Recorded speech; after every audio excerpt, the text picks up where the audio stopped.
چھوٹی سی عمر تھی حضرت فاطمہ کی جب حضرت خدیجہ وصال کر گئیں،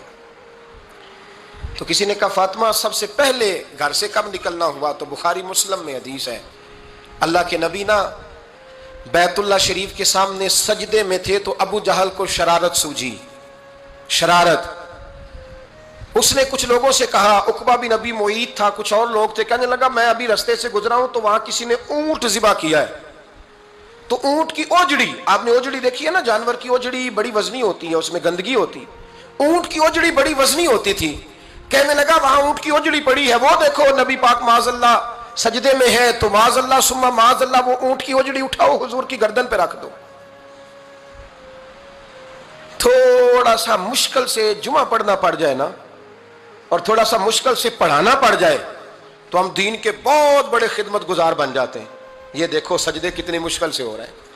یہ دیکھو سجدے کتنی مشکل سے ہو رہے ہیں، کتنی مشکل سے حضور کے سر انور پر اوجڑی رکھ دی۔ یہ وہ وقت ہے کہ نہ تو چچا ابو طالب ہیں جو پہنچ جاتے، نہ جناب ختیجہ ہیں جو بندوبست کرتی، تو کسی نے نہ جناب ختیجہ کے دروازے کے سامنے منہ کر کے کہا کہ محبوب کے گھر والوں حضور کے سر اقدس پر اوجڑی رکھ دی ہے کسی نے،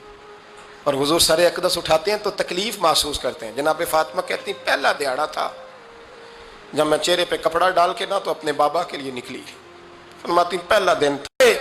جنہوں نے آج میرے والد کو تکلیف دی ہے۔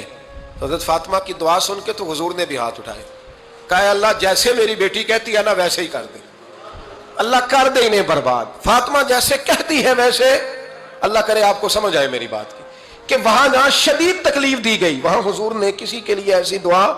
اور یہاں فرمایا اللہ جیسے فاطمہ کہتی ہے ویسے۔ اللہ اکبر۔ حضرت عبداللہ ابن مسعود کہتے ہیں کہ وہ دعا بھی میں نے سنی، اور پھر میں نے ان سب لوگوں کو جن کے لیے جناب سیدہ نے دعا کی تھی ان سب کو پھر میں نے بدر میں کٹتے ہوئے بھی دیکھا، میں نے ان کی لاشوں پر گھوڑے چلتے ہوئے بھی دیکھے،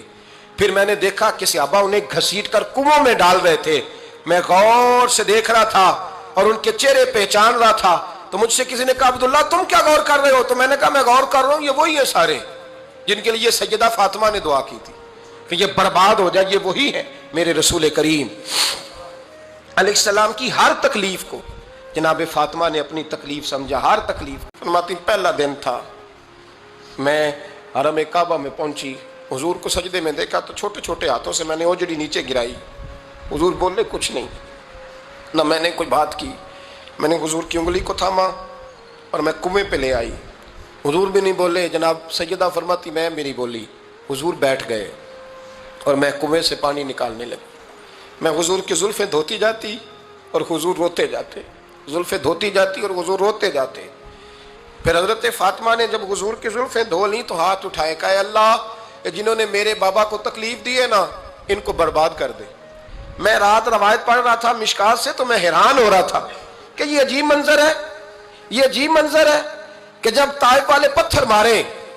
اور نبی کریم علیہ السلام سے حضرت زید بن حارثہ کہ حضور دعا کریں گے تباہ ہو جائے، تو نبی پاک کہ نہیں زید میں نے نہیں ان کے لیے تباہی کی دعا کرنی، یہ نہیں ٹھیک ہوتے تو ہو سکتا ہے ان کی نسلیں ٹھیک ہو جائیں۔ اور جب احد میں وہ لوگ پتھر مار کے دانت شہید کر دیں،